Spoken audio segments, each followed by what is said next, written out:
tu să zici că locul 1 pentru tine e locul 2. Nu cred. Da, din calculele mele de la Oșorhei, așa e. Stați că îi incite când o să ajungă, când o... De ce n-ai jucat, Mariu? Știi bancul ăla, cum vine scoțianul și zice dă-mi, Doamne, și mie să câștig la loto, dă-mi, Doamne, să câștig și mie la loto. Și după a 5-a oară vine și zice, bă, da, cumpără și tu un bilet. Corect. Așa și tu, anul ăsta tot ai stat. Eu tot mă uitam, hai să-l văd și pe Marius, că e mai palpitant când zici, bă, îl bat pe Marius, dar nu avem pe cine bate. Bă, așa e mai de la prins. Bedeleanu, bă. Ce să spui? E român de-ai noștri. Da, a mei, locul 2 e Oleixar. Oleixar. Da. Deci, Acum fiți atenți. E... Salutare, dragi prieteni! Astăzi facem din nou un video interactiv pentru că doi prieteni de-a mei au ocupat locurile 1 și 2 la etapa de Trebic, 490 de kilometri, și dacă nu iau eu locurile 1, măcar să vorbesc cu cei care le iau. Este vorba despre Liviu Popa de la Clubul St. Martin, ocupantul locului 2, și Andrei, ocupantul locului 1. Dacă mai țineți minte, ultimul video de genul ăsta, care are și un pic de fan și de distracție pe lângă chestiuni serioase, Andrei ocupase locul 2 și Milian locul 1. Deci, Liviu, dragule, cum te simți pe locul 2? În primul rând, bună ziua, salut toți crescătorii. Bine. Bine. Da, nu e rău. Eu nu mă simt. Da, e bine. Și fiecare trebuie să cunoască la ce porumbei are și cât se ocupă de ei. Și porumbeii, când îți spui un obiectiv, dacă e și mai bine, din punctul meu de vedere, obiectivul care l-am avut anul ăsta, să am porumbel în primii 50 pe lansare, pe județ, în fiecare etapă, cu atât mai bine, cu cât vine în față, e și mai bine. E bine, zic eu. Opa. Dar totuși, cele mai rele locuri din ce știu eu sunt 2 și 4. 2 că Da. putea fi locul 1 și 4 că putea fi Dar locul 1. vin cu o completare. Da.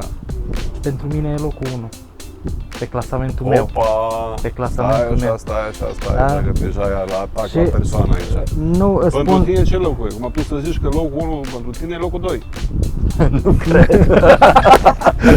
Da, din calculele mele de la Oșorhei, așa e. Pentru că Deci avem un caz inedit. eu aș propune Pentru Liviu, locul 2 e locul 1 și pentru Andrei locul 1 e locul 2, da? Corect? eu dau și explicația mea. Da. Eu când joc cu un tandem, punctele de penalizare ar trebui să se dubleze când îți doi în tandem. Corect asta. Și atunci, porumbelul meu, eu consider Am la iat Oșorhei, 6. pe general, recunosc pe oficial și felicitări lui Andrei. Andrei, L-am de și... două ori locul 1 la etapă, și la crescător și la pasă. Cine? Noi. Uite totuși că Corect, dar l-am și felicitat unul e imediat al lui Vlad și unul e al lui. după ce au intrat porumbeii, dar asta pe clasament oficial. Pe clasamentul meu de la Oșorhei, a meu e pe primul loc. Corect. Deci eu totdeauna dublez. Și, Stați că și când o să ajungi tu să fii pe locul 1 și eu Mulțesc să cu 6. cu 6 cu toată familia, corect, că e Dar familia. Marius, cum sunt- facem aici? Că noi zburăm în echipă și zboară în asociație. Asociația sunt eu singur. Andrei, Minim 3. Ca să poți face o asociație, minim 3. Deci bine că l-ai prins. nu, lăsând Bun. gluma la o parte, felicitări Andrei, eu l-am și felicitat și atunci Andrei, după din etapă. ce este acest porumbel care a câștigat locul 1? Porumbelul de locul 1 a fost și anul trecut locul 4 național la General Tineret. Nu, așa da. E un porumbel Gabi Van den Abel, pe partea tatălui. Și pe partea mamei e o femelă de la Bedeleanu Domenic, porumbei Șalechens, porumbei Uimans, Venstra De și... ce te coboră așa când zici Bedeleanu? Eu nu m-am coborât. Când ai zis Gabi. Belgianu, Așa direct fac, te-ai aruncat. așa fac. Bă, Așa e mai de la prins. Bedeleanu, bă. Ce să spui? E român de-ai noștri. Păi nu, că inițial n-am pus așa mare bază, știi, pe vreme. După aia, vezi tu, când vin porumbei, după aia apar cuplurile de aur la marcă. Da. Liviu, locul 2? Aici iară am o dilemă.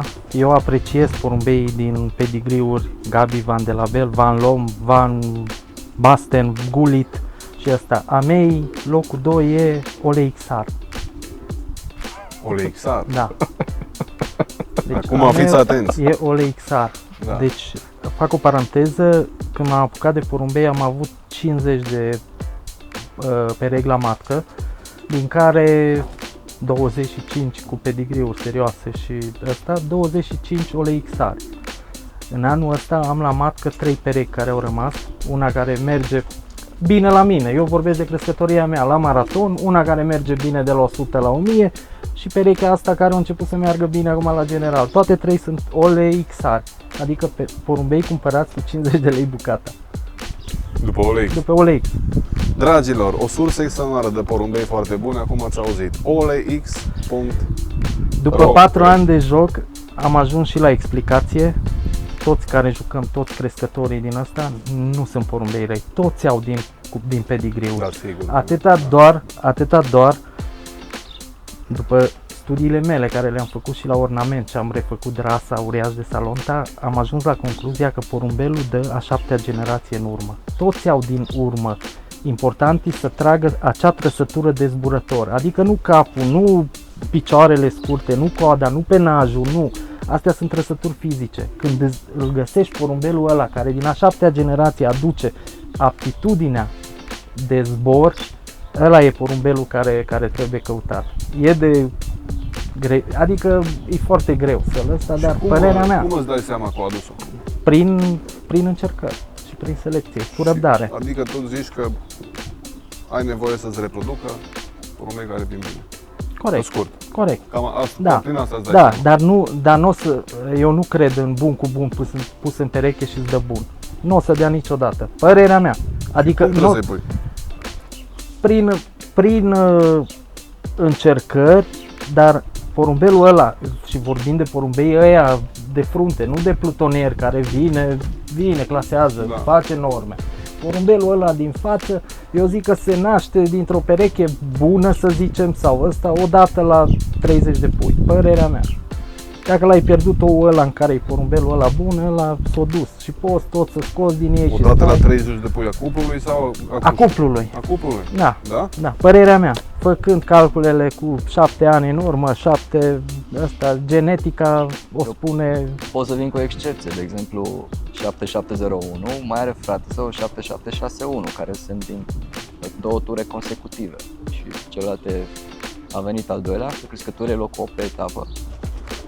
Și anul trecut a fost locul 10-12 național tot la General Tineret și are etape mult mai bune. El, frate său, e mai bun pe astea mai scurte și mai puțin pe astea mai lungi, dar nu neapărat. Și restul 58? Care? Restul 58 de ouă? Păi, nu știu că am... S-ar putea să-i confirm teoria. S-ar putea să-i confirm, dar în anul respectiv perechea a dat pui... Andrei, dacă ar fi acea pereche, și eu zic, nu o zic eu, o zis-o alții înaintea mea, dacă ar fi, s-ar găsi acea pereche de aur care ar fi cloșcă de aur și atunci cine are bani, ce icu ar fi numai tot el sau cine dă banul ăla ar fi ăsta, da. Dar nu e așa. Eu am studiat, îs mai nou în ăsta zbor de 4 ani, am studiat clasamentele pe 10 ani în urmă.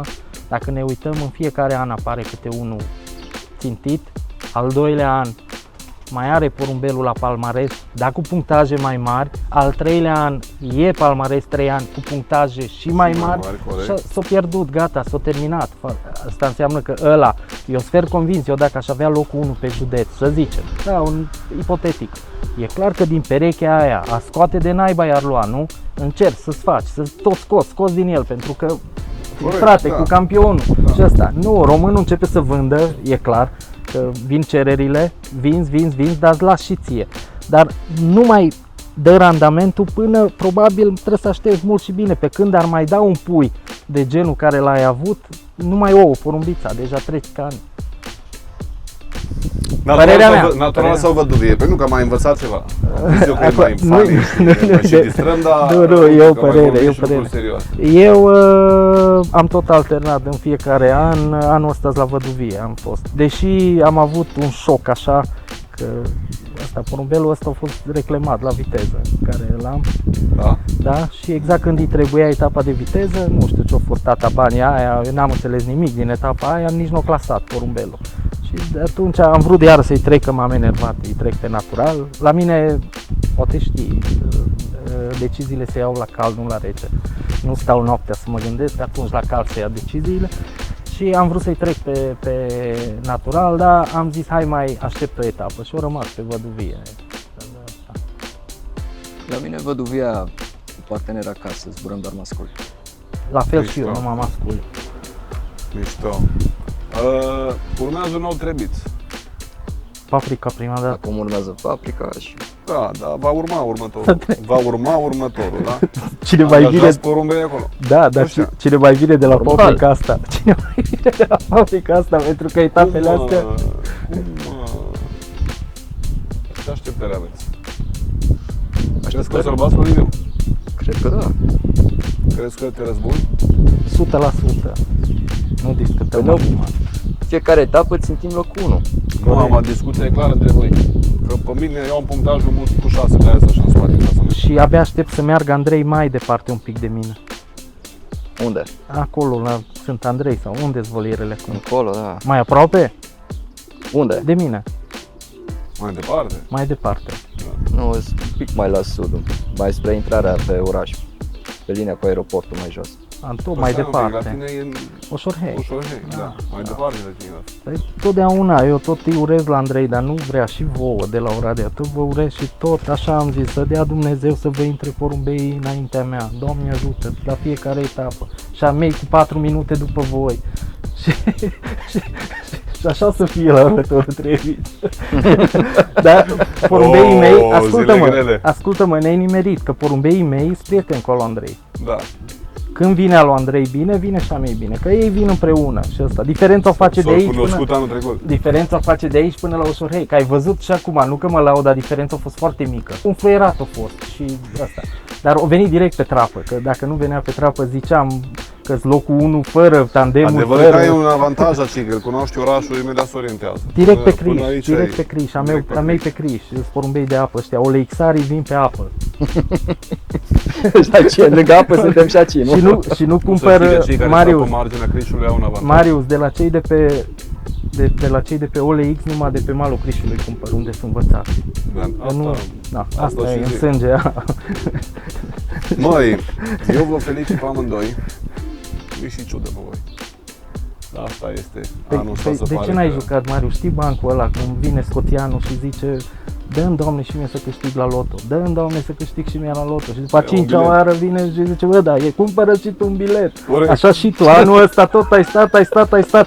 Eu tot mă uitam, hai să-l văd și pe Marius, că e mai palpitant Am când zis zici, că bă, intru, am zis îl că bat pe intru cu Marius, tancul. dar nu avem pe cine bate, știi? Am zis că intru cu tancul, dar se pare că am o problemă la bucșa dreaptă. Sonda lambda. Păi bagi acum la paprika, nu? Da. Ai ocazie acum. S-ar putea să nu. Dragi mei prieteni, vă mulțumesc că ați împărtășit un pic din idei secrete. Genul ăsta de filmări le facem să fie și un pic fan și un pic distractive. Oricum, felicitări pentru locul 1 și 2. Cristi, tu mai vrei să intri ceva? Știi că m-a dormit, mă. Am fost ieri la Timișoara și deja te-o la somn. Incredibil. Vă doresc la următoarele etape să aveți succes la porumbei, să vină primii după ai mei. Corect. Și a mei, asta e primea mei la 4 minute după a tăi. Exact, și 12 secunde. E bine și 12 secunde. Vă salutăm pe toți cu drag, sper că v-a plăcut acest Salutări la scurt toți video, crescătorii.